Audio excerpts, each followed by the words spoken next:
Chapter 17. Christmas. The saving of Sam Bevan greatly increased Andrew's popularity. He received smiles from people who had taken no notice of him before. Medical cards began to come back to him. Owen was delighted. "Didn't I tell you that this would happen?" he said. Andrew's new degree also improved his position in the town. Denny, now abroad, did not yet know about his success, but Freddie Hampson wrote to Andrew to say how pleased he was. "It's a pity that we never see Freddie nowadays," Andrew remarked to Christine. "Hasn't he written a nice letter?" "Yes, very nice, but most of it is about himself," Christine replied.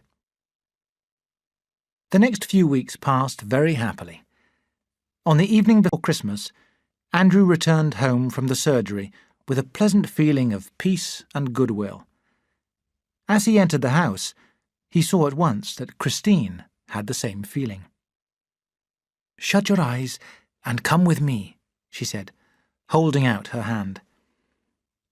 She led him into the kitchen, where on the table lay a number of packages, each with a little note. Andrew realized at once that these were presents from his patients. "Look, Andrew," Christine cried. "A chicken, and 2 ducks, and a lovely cake, and a bottle of wine. Isn't it kind of them? Isn't it nice that they want to give you these presents?" For a moment he could not speak. This generous sign that the people of Aberalor had begun to like him touched him deeply. Walking up and down the kitchen, he said, "That's how poor people should always pay their doctor, Chris. No money, no bills. If a patient is poor, let him give the doctor something that he can afford. If every doctor stopped thinking about how much money he could make, the whole system would be better." "Yes, dear." Next morning, Christmas Day, was fine and bright. After breakfast, Andrew went out to see his patients. Dinners were cooking in all the little houses, and his own was cooking at home. In every street, people called out, "Happy Christmas, Doctor!" Their cheerful behaviour, so different from that of a year ago, made Andrew very happy. Except for Chenkin, whom he did not want, the only patient who had not come back to him was Tom Evans. Andrew suddenly decided to call on Evans and wish him a happy Christmas. After knocking once, he opened the front door and walked straight into the kitchen. There, he had a shock. The kitchen was almost empty, and Evans was sitting on a broken chair in front of a miserable fire that gave no heat.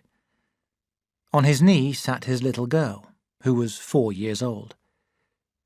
Suddenly, Evans turned and saw Andrew. An expression of shame and anger spread across his face. Andrew saw that Evans was ashamed at being found in such a state by the doctor whose advice he had refused.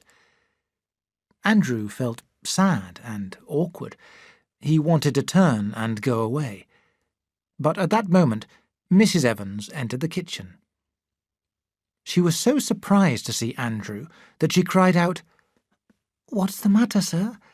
He hasn't done anything wrong, has he?" "Mrs. Evans," Andrew replied, looking down at the floor, "I would like us to be friends. It's Christmas, and, well, I would be so pleased if the 3 of you would come round and help us to eat our Christmas dinner." "But, Doctor," she began. "You be quiet," Evans interrupted her angrily. "We don't want help from anybody." "What do you mean? I'm inviting you as a friend," said Andrew. "Eat your Christmas dinner yourself," Evans shouted. "We don't want it." Andrew turned to Mrs. Evans. "You persuade him, Mrs. Evans. I shall be really sorry if you don't come. We'll expect you at 1:30.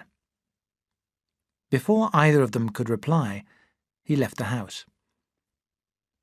The Evans family arrived, washed and brushed, and looking very uncomfortable. At first it seemed as if the Christmas dinner would be a failure. But then, by good fortune, Andrew accidentally upset his soup onto the table. There was a silence. Then the little girl burst out laughing. The next minute, they were all laughing. After the meal, Christine led Mrs. Evans and the child into the living room, leaving Andrew alone with Evans. The two men sat in silence for a time. Then Andrew said, "I'm sorry about your arm, Tom." "You're not as sorry as I am," Evans replied. There was a pause. Then Andrew continued, "Will you allow me to speak to Mr. Vaughan about you? I have a little influence with him, and I feel certain that I could persuade him to find you some easier work to do." Evans did not answer. He said nothing. He was in tears. His whole body was shaking. At 3:30, the Evans family left, and Christine and Andrew went into the living room. "You know, Chris," Andrew said, "that poor man lost the use of his arm because of Oxborough. He's the man to blame. When Evans left me, he went to Oxborough, who gave him the wrong treatment. Oxborough knows nothing.